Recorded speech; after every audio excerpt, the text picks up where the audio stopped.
The Equitable Life Assurance Society presents This is Your F.B.I.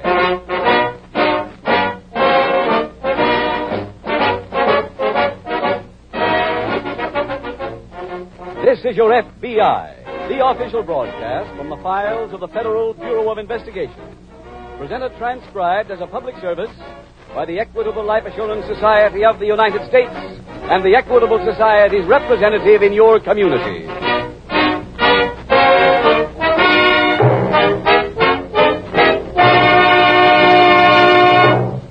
This has been a busy day for many Equitable Society representatives, making phone calls, one after another.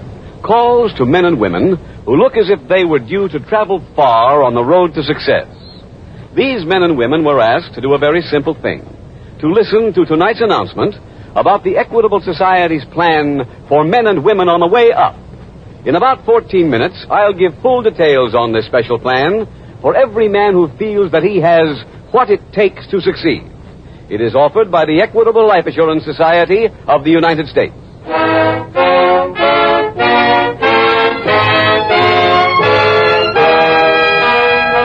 Tonight's FBI file, Voice from the River.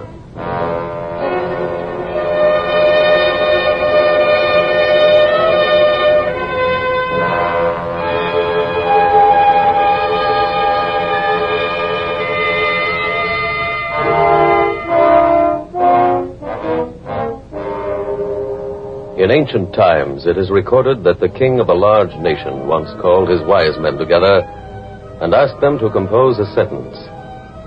The conditions were that the sentence must contain eternal truth under any and all conditions. The wise men labored without success for months on end until one of their number came forth with the answer. That sentence was, "This too shall pass." However, crime will not pass from us that easily without anything being done about it. Mention is made at this time because the Federal Bureau of Investigation recently made public the results of its annual survey, its nationwide study of the crime situation. For a few days following the announcement of the staggering number of major crimes committed in the last 12 months, there has been public interest exhibited. Here and there, a meeting of decent citizens anxious to alleviate the situation has been held. But if past history is repeated, crime as a menace to the welfare of the nation will soon be forgotten by everyone except law enforcement officers and a few others. The gigantic wave of crime now engulfing these 48 states will not be dammed up by people who limit their awareness to a few days or a few weeks or a few months of the year. The American army of criminals can be beaten. They can be defeated by you citizens. But first you must make up your minds to one thing. The fight will be long, it will be hard, and if victory is to be won, it must be a 24-hour-a-day, 12-month-a-year battle. For eternal vigilance is not only the price of liberty, it is also the price of freedom from crime.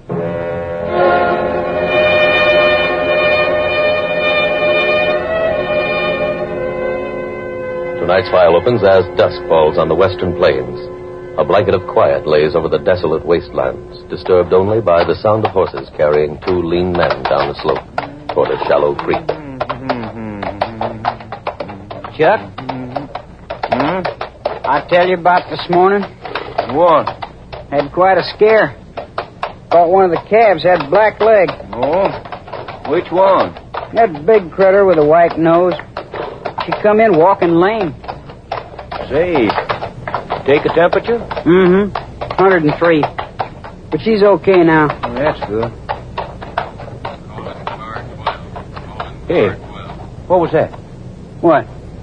I thought I heard something. Coyote. Maybe. Come on. Yep. Come on. Hold it. That ain't coyotes. No. Where'd it come from? Don't know. Yeah, it came from... Come on, boy. Yep. Sounded like a man. R43, come in. Yeah, it is a man. Downstream. Yeah. Come on, boy. Easy. Easy there. What's he doing here this time of night? I don't know. Easy there. 43. Hold up. Proceed to the junction of Highway 7 and Highway 38. Accident. Sounds like a radio. Uh-huh. From under the bridge. Come on. Right. Get up. Come on. Easy now. Easy. Hold up. See something, Chuck? Yeah. In the creek. Just this side of the bridge. Can't make it out. I think it's a car. Might be. Car 26. Car 26. Report in immediately. It is a car. Come on, boy. Oh, yeah. Get up. Easy. Easy. Must have come off the bridge. Uh-huh. Car 87. Car 87. Please come in. Sheriff's car. Yeah. Whoa, boy. Oh. There's a couple of men inside, Tom. Let's get them out of there.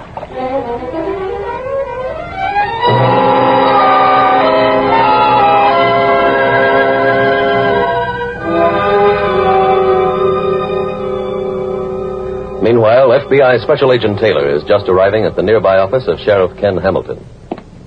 Hello, Ken. Howdy, Jim. It's good to see you. Same here. Been a long time. Yeah, too long. Sit down. Thanks, Ken. Say, you done any fishing lately? Yeah, I caught one this big last week. Oh. Boy, I wish I didn't have to go back tonight. I don't think you'll be able to anyway, Jim. Oh, why not? Well, my deputy hadn't brought Grimes in yet. Well, when you called our office, you said... Yeah, I know. I said he'd be here. I figured he would. Oh, what's happened? I don't know. My deputy called in a couple of hours ago that he arrested Grimes and was starting back with him. Huh? Where'd he call from? The car. All our vehicles have two-way equipment. Oh, I see. How long ago was that? Around 6:30. He was about 70 miles from here then. Well, Ken, with these roads, he should certainly make it in less than 2 hours. Well, I'm not exactly worried, but I'll feel better after I've turned Grimes over to you. Oh, bad medicine, huh? Yeah, the worst.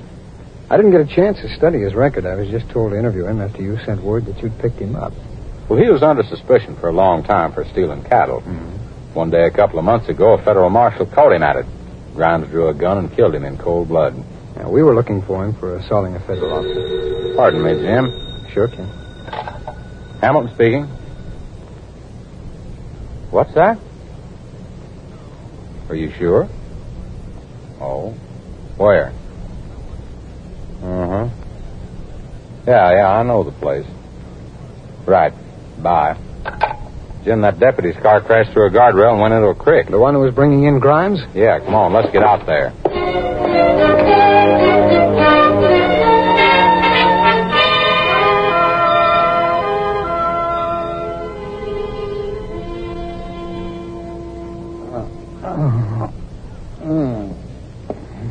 How's this one, Tom?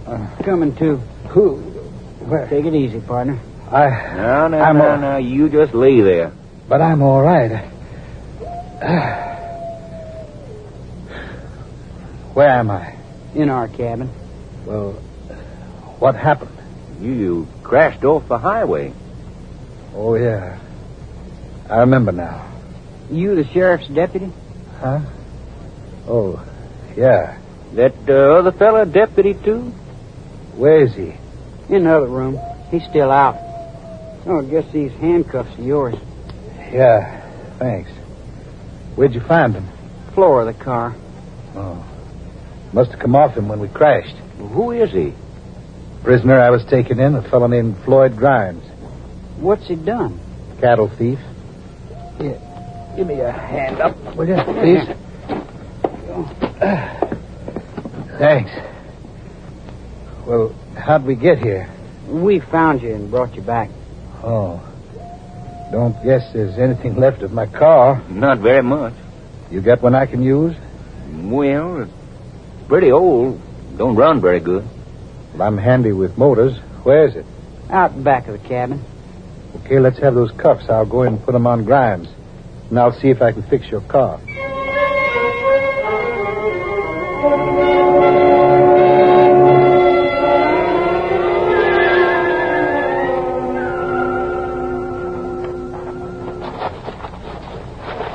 Easy coming down that bank, Sheriff. Pretty slippery. All right, bud. Better footing this side of the big rock. I think we're okay now. Bud, this is Special Agent Taylor, Bud Austin. Hello, Austin. Howdy, Taylor. No sign of Mason and Grimes? Nope. All I found was the car. Well, let's wait out and take a look. Okay, Ken. Now you see why I had you wear those boots, Jim. Yeah. I don't think this is any accident, Sheriff. Oh, why not, Bud? Grimes was being brought in a couple of years ago by a deputy I know over in Jackson County. He grabbed the steering wheel as they were coming around a curve, and he cracked up, and he got away. Ken, looks like he pulled the same trick on your man, Mason. Yeah, maybe so. Bud Taylor and I can look through the car. Why don't you go downstream away and try and find a trail? Okay, Sheriff. Ken, there's some bloodstains on the front seat. Yeah. Door's jammed shut. Guess Mason and Grimes got out through the windows. Yeah. Hey, there's a hat in there. It's got to belong to Grimes. Mason never wore one. You know, Ken, those bloodstains indicate that both Grimes and Mason were hurt when that car came through the guardrail. Yeah. We know they crashed sometime in the last couple of hours.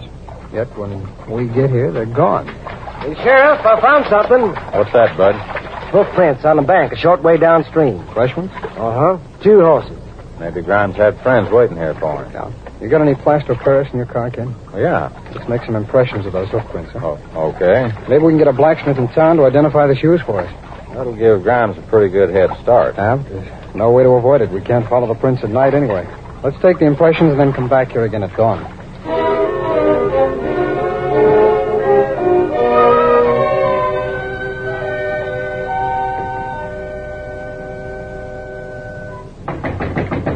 That prisoner's come, too. I guess we better get the deputy in here. What's going on here? Who put these cuffs on me? Where's my prisoner? Your prisoner? I'm a deputy sheriff. I was in a squad car taking a prisoner back to my office. There was an accident. We know all about the accident, mister. We found you. Well, then where's my prisoner? Now, look, making out that you're a deputy ain't going to work. We already know who you are. Huh? Yeah, your name's Floyd Grimes. You're the prisoner. I'm the... Now you just get back in that room. Wait a minute. I think I'm beginning to get what's going on. Did the man who was in the car with me tell you he was a deputy? He did? I can prove he's lying. Yeah, how? Look in my back pocket, left-hand side. You'll find my badge. Okay, mister. Ain't nothing in this pocket. What? Well, try the right-hand pocket. Is there a wallet there? Yeah? Well, look at it. I got identification. Okay, mister.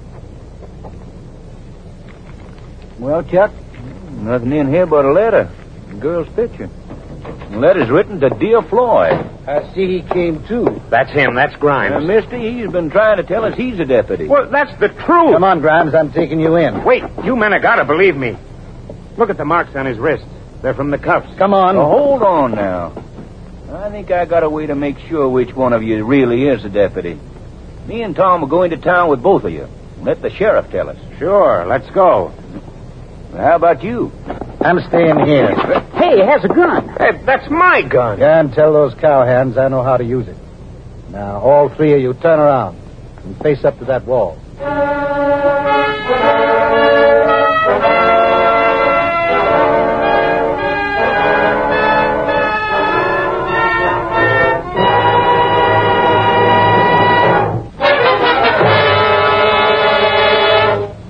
We will return in just a moment to this exciting file which shows how your FBI helps protect the security of America. Now a quick glance at America's future, now that the curtain rises for the second half of the 20th century. Leading economists say, Americans of the year 1950 have far shorter working days than did their fathers and grandfathers, yet turn out more than twice as much production per man. All signs indicate that this amazing productivity will be stepped up even higher during the next 10 years, making the 1950s one of the most prosperous decades in America's history. prosperous times mean opportunity for men and women who have initiative, brains, and ambition. For such people, the Equitable Life Assurance Society has created a special life insurance plan.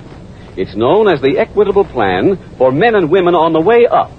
If you believe that on the way up describes you, then please listen carefully to the 3 advantages of this plan. First, as your salary goes up, Your insurance can keep pace with it. When you get that better job or that big promotion comes your way, you can adjust your insurance to measure up to your increased income. Secondly, while you're waiting, your wife and children have the life insurance protection they need. This means that you have the peace of mind, the freedom from worry about your family that's essential to a man who wants to concentrate on getting ahead. Third advantage, the Equitable plan is flexible at all times. It can expand or contract as you see fit and offers you many desirable options, which your Equitable Society representative will be glad to explain to you.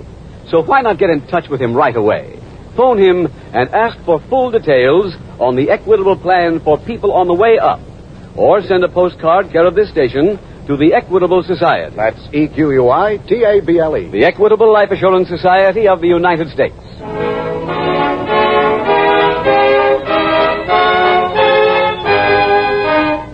And now back to the FBI file, Voice from the River.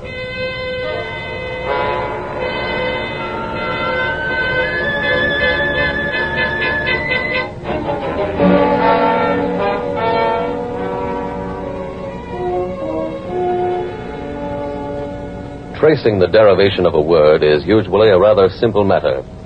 It is recorded, for example, that in the 16th century, an English hospital named Bethlehem was converted into an insane asylum.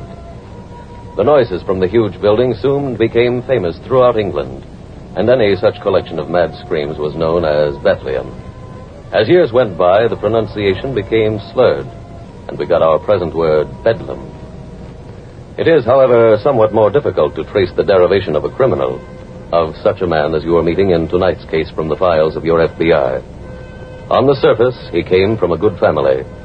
As a young man, his parents saw to it that he learned the standard copybook axioms, such as honesty is the best policy.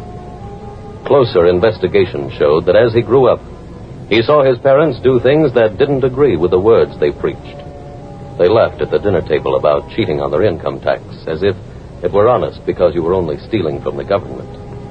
He saw his father have traffic tickets fixed and buy illegal whiskey from tough-looking men. He saw his parents break the law for their own selfish interests. So it is hardly surprising that in his own later years, he could see nothing wrong in doing the same thing for himself. Moral discipline is built slowly in children, is built in some measure at school. Religious training is another help for the youngster. But basically, one thing must never be forgotten. A child's moral fiber, like charity, begins at home.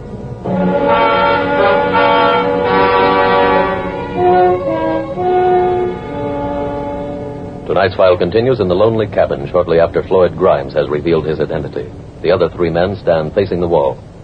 One of you cowboys turn around. You in the checkered shirt. Me? Yeah, turn around. Okay. Come here. That's close enough. What do you want? You know the back road to Midland City? Mm-hmm. That's the one I'm taking. Go ahead. You and your partner are coming with me. Huh? You heard me. The deputy stays here. You use this key and take those cuffs off him. Then you and your partner hook yourselves to each other. Go on.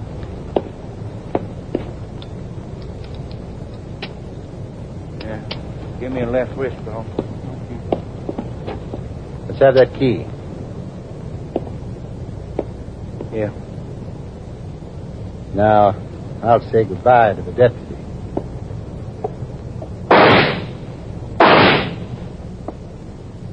Okay. We can go now.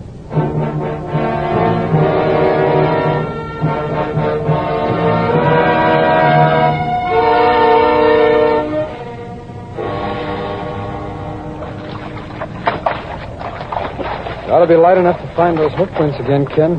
Yeah, it should be now. Austin said they were on the bank. Oh, there they are. Just up ahead, see? Uh-huh. There's the marker bud left. Yeah. They're good and deep. Yeah. I wish we could have seen this much last night. Hey, there's something we didn't notice. What's that, Ken? Over here. Hmm? See how these prints are much deeper? Yeah. Well, it means they were carrying an extra load coming out of the stream. Now, if we can find out where they went... I got something. What is it, Bud? I located a blacksmith who recognized those hoof prints. He said the horses belonged to Chuck Haskell and Tom Daggett. They always use special shoes on them. Ken, do you know Haskell and Daggett? Well, yeah, they got a small cattle ranch up the valley. Oh, how far? 20, 25 miles. Well, let's drive over there. Well, that'll be pretty slow. The highway doesn't go close to their place. Oh. So how about the helicopter, Sheriff? Sure, that'll do it. Hey, wait a minute. You mean to say you've got a helicopter? No, but a rancher from back east has one. He lives just over the ridge. We deputized him a couple of months ago on a case. He said he'd be glad to fly it for us anytime. Fine. Come on, let's get it.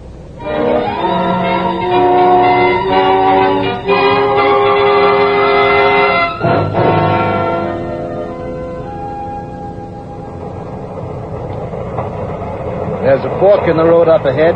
Which one do I take? Bear left.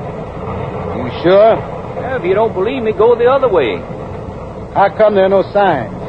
You see any signs, Tom? Sure, Chuck. They're painted black. Real funny. Wonderful ride, Tom. Just fine. And such good company. Can't this thing go any faster? I don't know. It's your car. Ain't never in this much of a hurry.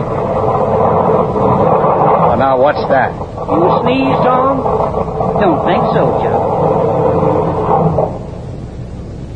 Just sit right there. We're getting to Midland City today in this thing if you guys have to push it.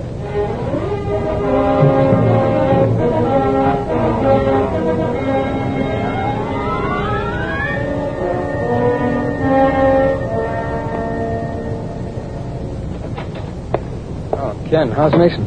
He's resting comfortably. They're flying him back to the hospital now. Good. Find anything yet, Jim? Yeah, I just came up with Grimes' wallet. What's in it? A letter and a girl's picture. Yeah, that looks like a girl's handwriting. Yeah. Miss you arranged something. Here. Listen to this, Ken. I'm glad you'll be here for your birthday. Let's have a big party. Hey, where's that letter from? It doesn't say, and there's no envelope. But according to Grimes' driver's license, today's his birthday. Oh? Hey, are there any binoculars in that case over there? I'll see. Yes, Jim. Good. Is that front lens detachable? Uh-huh. Here. Thanks. Look at the picture through this. Okay. Yeah, this is what we wanted. Look, see the sign in back of the girl? Yeah, welcome to Midland City. How many ways could they have gone? 2, a dirt road and an old trail. Well, as soon as Bud gets back from the hospital, let's cover both of them.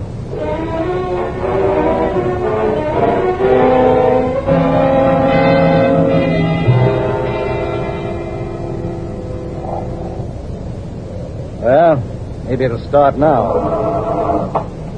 Come on, kick over. Great place to be stuck. I like it here. Don't you, Tom? Nice view. Shut up. Where's the nearest house? J-Bar J-Ranch? Where's that? 20 miles.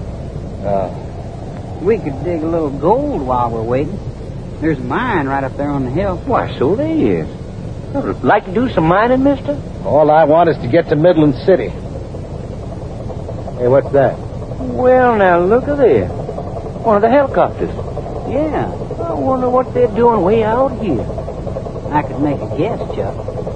That thing's coming down. Oh, so it is. Now, why would they be doing that? Could be they're looking for somebody. They ain't gonna find me. I'm getting out of here.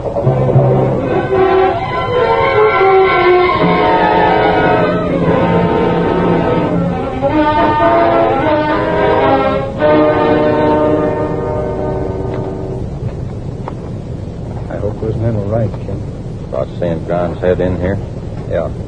I think they were. What kind of a mine was this? Gold. How long ago? Oh, 40, 50 years. Or those timbers look rotten clear through. Probably are. Just don't bump any of them. Oh, hold it, Ken. Thought I heard something. Wait. Look, there's a beam of light back there. That's daylight. It comes from another Can shaft. Grimes get out that way? He'll be a real good target if he tries. Keep your gun ready. I got it. Hey, there he is. Yeah. All right, Grimes. Stay where you are. Jimmy hit a prop. Yeah. Hold it. The shaft's caving in. Get back. Come on.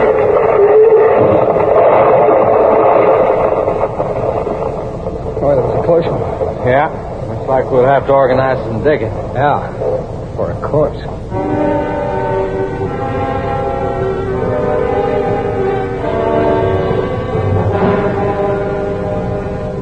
When the body of Floyd Grimes was recovered from the mine, it was determined that he had been killed at the time of its collapse.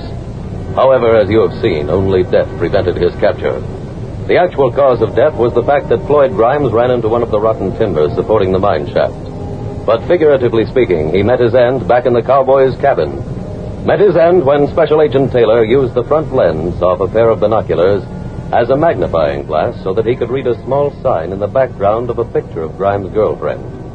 The fact that Agent Taylor was able to use the binocular lens in his investigative efforts was neither a fortunate circumstance nor something which any other special agent would not have done. For being an opportunist and taking advantage of the tools at hand is one of the many things every special agent is taught as part of his training before he becomes a member of the Federal Bureau of Investigation. Through the years, many files have been closed by using just such makeshift instruments. Files which played their part in building the record of which your FBI is so proud. The record which shows that more than 97% of all persons arrested by special agents later have been convicted in a court of law.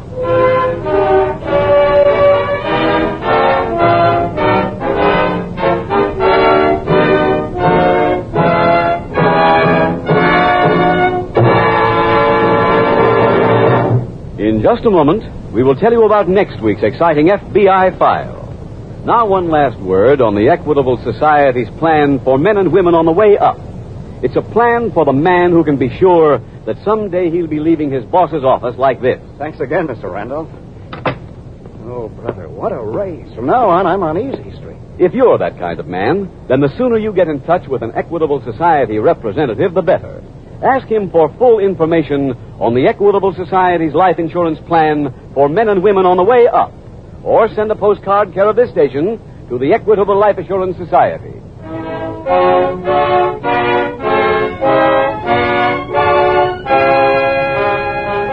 Next week, we will dramatize another case from the files of the Federal Bureau of Investigation. An expose of the activities of two old-time thieves. Its subject, jewel robbery. Its title, The Surplus Safecrackers. The incidents used in tonight's Equitable Life Assurance Society's broadcast are adapted from the files of the Federal Bureau of Investigation. However, all names used are fictitious, and any similarity thereof to the names of persons living or dead is accidental. Tonight, the music was composed and conducted by Frederick Steiner. The author was Jerry D. Lewis. Your narrator was William Woodson, and Special Agent Taylor was played by Stacy Harris. Others in the cast were Jim Bannon, Sam Edwards, Bill Johnstone, Henry Morgan, Gaylord Pendleton, and Roland Withers. This Is Your FBI is a Jerry Devine production. This is Larry Keating speaking for the Equitable Life Assurance Society of the United States and the Equitable Society's representative in your community, and inviting you to tune in again next week at this same time when the Equitable Life Assurance Society will bring you another thrilling transcribed story from the files of the Federal Bureau of Investigation. The Surplus Safecrackers on This Is Your FBI. The Adventures of Ozzie and Harriet, fun for the whole family, follows immediately over most of these ABC stations. Stay tuned. This is ABC, the American Broadcasting Company.